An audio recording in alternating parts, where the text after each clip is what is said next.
Hello people of the world, welcome to my vlog. If this is your first time, please don't forget to subscribe and click the like button on my videos and also the bell for notification.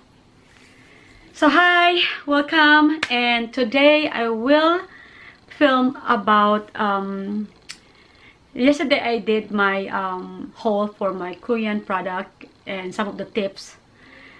Today naman, I will, ano magagawin ko? I-review ko yung mga product na nagamit ko since like 2 years kong ginagamit. Kung ano yung, kung ano ang masasabi ko. So yun, kasi this product talagang ginamit ko religiously. Kasi from 2017 up to maybe some of the product is maybe until January kasi naubos na yung iba kong product. So, let's go! So, number one product na talagang feeling ko na gusto ko pa ring bilhin ulit at saka is worth is this one. This product. Time Revolution Night Repair Borabit Ampule. Okay. Yan. So, medyo, well, hindi naman mahal. Okay lang din. Kasi medyo, ang Misha kasi usually, kahit nasa airport ka bumili, papuntang, pag nag-layover ka sa Korea, for example, for us, from here in LA, and then umuwi sa Pilipinas, tapos nag-stop over kayo sa Korea, yung sa duty free nila, palagi rin silang mayroong sale going on. So, sometimes buy 2, get 2, buy 1, get 1, ganon. So, ito yung isa sa mga product na gusto ko pa rin bilhin. Na pagkatapos kong gamitin yung ibang, yung binili ko, may vlog din ako doon sa haul ko naman dito, na binili ko sa US na Korean product, Korean skincare. Pagkatapos ko gamitin yun, gusto ko pa rin ito balikan later on. So, ito maganda. Ang comparison nito, according din sa mga ibang mga vlogger na napanood ko, is kung nabili nyo yung Estee Lauder na, ano din, yung parang, nakalimutan ko yung pangalan, pero I'll show you the picture here, pag gagawin ko na tong vlog ko. So, yun ang, ano niya, counterparts. Yung kasi parang $100 ang isang, I don't know, 50 ml. So, this one probably like 40. So, medyo mura lang, pero yung sabi ng mga vlogger na napanood ko is almost the same result na nakuha nila. So ito, I must say na talagang gumanda rin talaga yung skin ko. Yung hindi siya naging dry. Actually, nung ginagamit ko to, hindi na ako masyado nagmo-moisturizer. Kahit kung tinatamad na ako talaga, hindi na ako mag-moisturize. Kasi ito pag nilagay mo, parang nagbi-melt siya sa skin mo, tapos parang ina-absorb talaga right away. So, ito.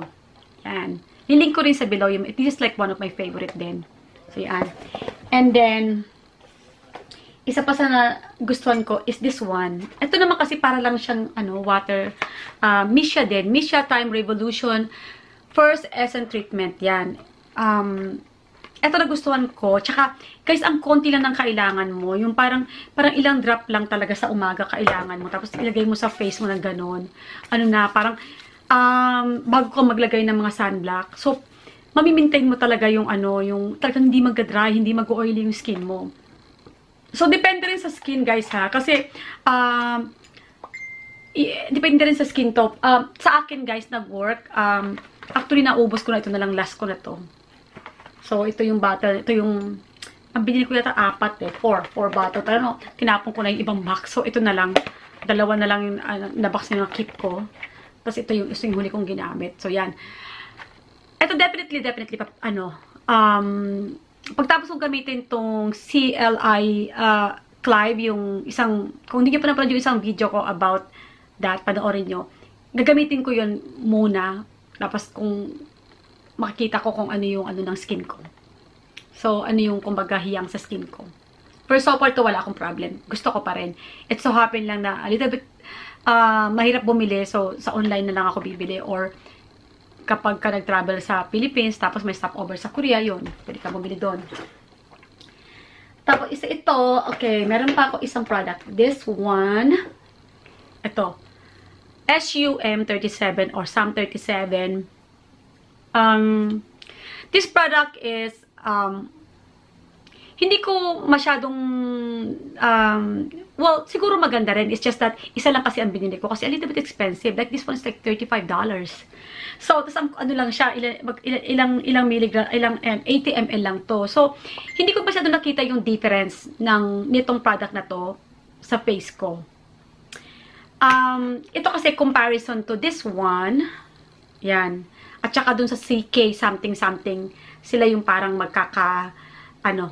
level, ganyan. Pero ito, tsaka yung SK is, tsaka ito mahal, expensive. So, yan. So, ito, hindi na ako uulit. Yan. Unless na may magregalo sa akin, pero hindi ko na siya bibilhin. Yan. And then, pero itong kanilang, Miracle Rose Cleansing Stick, ito for 3 years na, meron pang konti. Ayan, oh. Ito kasi, maganda siya, at saka mabango. Kaya lang, feeling ko lang, hindi siya masyadong nagtatanggal ng, ang tawag dito, hindi siya nagtatanggal ng dirt para sa akin.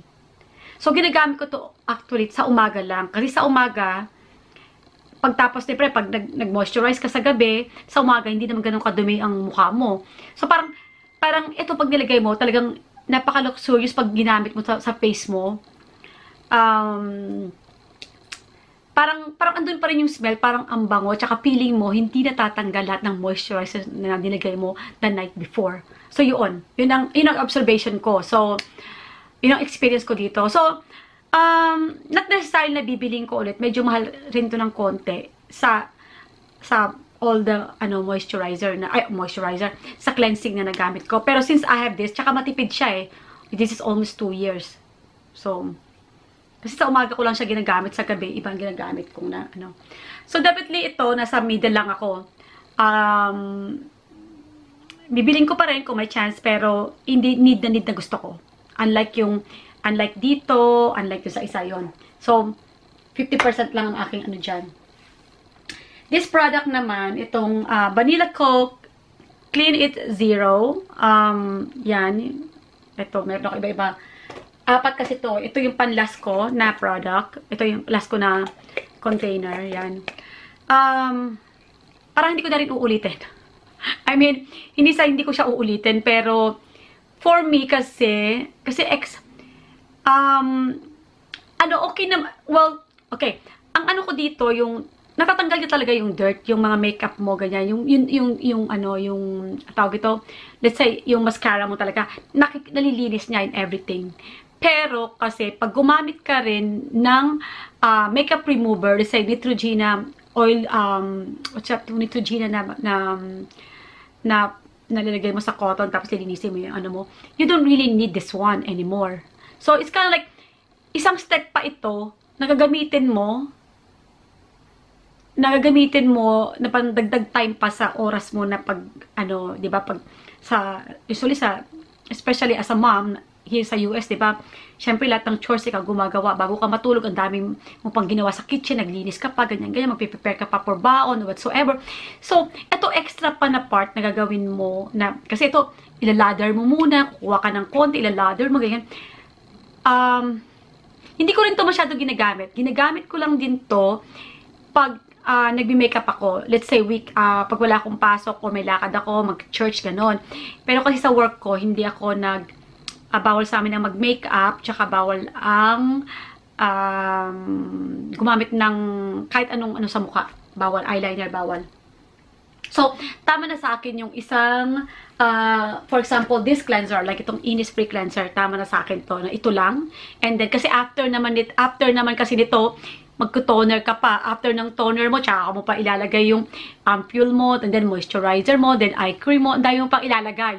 So, for me, this is, hindi masyadong kailangan. Yan. Pero, yung review nito sa mga younger vlogger na gumagamit nito, syempre, you have all the time kung wala ka masyadong responsibility. So, you have all the time in the morning at night na linisan, na, extra times. Let's say extra 2 minutes para i-scrub mo yung face mo nito. For me, hindi ko na, ano, hindi na ako bibili ulit. So, yun. What else? Ano pa ba? This one, itong Laneige winter sleeping mask. Ito, ano to kasi, parang moisturize. Ang sasabi nila, water sleeping mask. Ito mahal parang mga $40 din $40, $50. So, tapos walang discount. Bihira lang kahit dito mahal din sa online. Ito rin, hindi ko na masyadong, oh, my phone is ringing. Ito, hindi ko na bibilin ulit. Actually, inuubos ko na lang pero, dalawa nga to, isa pa lang naubos ko kasi, mas nagustuhan ko itong isa. Sulwahoo as a moisturizer. So, ito. Ito pa. Siguro ito, I will buy it again, itong moisturizer na to. Kasi guys, pag meron ng, for me parang sa akin, pag naglagay na ako ng parang katulad dito, nilagay ko itong ampule na to, ito, it's like a moisturizer na rin. Yung parang ina-absorb na ng skin mo yung yung parang yung moisturize niya na. Ito, second na lang to sa moisturizer na ilalagay mo rin. You know, the more marami kang nilalagay na moisturizer, I guess, mas okay. Kaya lang, minsan, ang nangyayari, nagiging greasy na yung mukha mo. Parang feeling mo, nagka-clog na yung mga pores mo na hindi na rin ina-absorb yung mga product na nilalagay mo. So, yun lang ang aking observation. Definitely this one, gusto ko naman itry yung ibang moisturizer. Kaya lang, kung anong meron ako, inuubos ko pa. So, ano ba? Ito guys, this one, itong Goodal. Meron pa ako itong Goodal. Kailangan pa to Ito, hindi ko pa siya nagamit. Ayan, ang Goodal. Ito, okay lang din. This one is not that expensive. Sa Korea ko rin binili. Ito siguro, inuubos ko na lang din. Kasi parang medyo watery siya ng konti. So, I'm leaning toward more yung sa creaminess after ng paglagay ko ng aking ampule na to or yung isang ampule na gagamitin ko. So, this one, okay lang. Pero hindi ko na rin bibilin ulit. So, ano pa ba? Okay, punta naman tayo guys sa hindi just a lot kasi pinag-isa ko na lang kasi guys, lahat ito nagamit ko na in a span of parang 2.5 years. Simula nung binili ko ng July 2017 nung pumunta ako sa Korea. So ito lahat na experience ko na ginamit ko na. So okay, punta naman tayo sa ito. I know guys, this is a very long parang mahaba na tong video ko, pero gusto ko na lang din guys, ito nakalimutan ko pala. This one guys, ito, yung lip Laneige lip special lip sleeping mask. This guys, ito guys, mga rin mga $30. So, $30 ba? Parang ganun. So, ito guys, definitely, gusto ko, i-continue ko paggamit. Kasi guys, matipid siya You know, I usually put it on, excuse me, sa side ng bed ko, and then before I go to bed, maglalagay ako. So, never ako nagkaroon ng, yung nagka-crack yung lips, yung ganun. So, think na, hindi rin ako masyadong umiinom ng tubig, pero I'm trying my best na at least drink a lot more of water. Pero, excuse me guys, ito guys, tinan mo, 2 years. Yan. Tapos, i-check nyo lang guys yung expiration din. Ang expiration nito, 2020 pa. Yan, nasa likod. Ang liit lang. Pero, maganda to. Yung, sa lahat ng mga nagamit ko na mga lip, lip care or whatever, ito yung pinakagusto ko. Ako kasi guys, pag meron ako ng isa na gustong product, nagtitend ako na magstay Parang may loyalty ako pwede akong bigyan ng loyalty award sa mga product na nagugustuhan ko. Yun. Tapos ang tendency ko pa mag-hoard sa mga product na yan. Kasi parang feeling ko mauubusan ako pagka especially kung dito sa US wala masyadong excuse me, ito sa US, may available pero a little bit expensive pag sa online. Nag-add up at least ang 30% pag sa online ka bumili. So, okay guys, yung iba, sa next video ko na lang i-review para hindi masyadong mahaba tong aking review ng mga Korean product na nagamit ko in the past 2 years and a half. So, thank you so much at sana guys, meron kayong, meron kayo na, what you call this, meron naman kayong natutunan. Excuse me. Nag-i-itchiness talaga yung ano ko, throat ko. So guys, thank you so much for watching and sana guys, sa lahat ng mga ni-review ko today, this one and ito guys, sana meron kayong natutunan na pwede nyo ring magamit or gamitin nyo pag nag-research kayo. So, thank you very much and God bless you all and stay connected and keep on watching. Bye!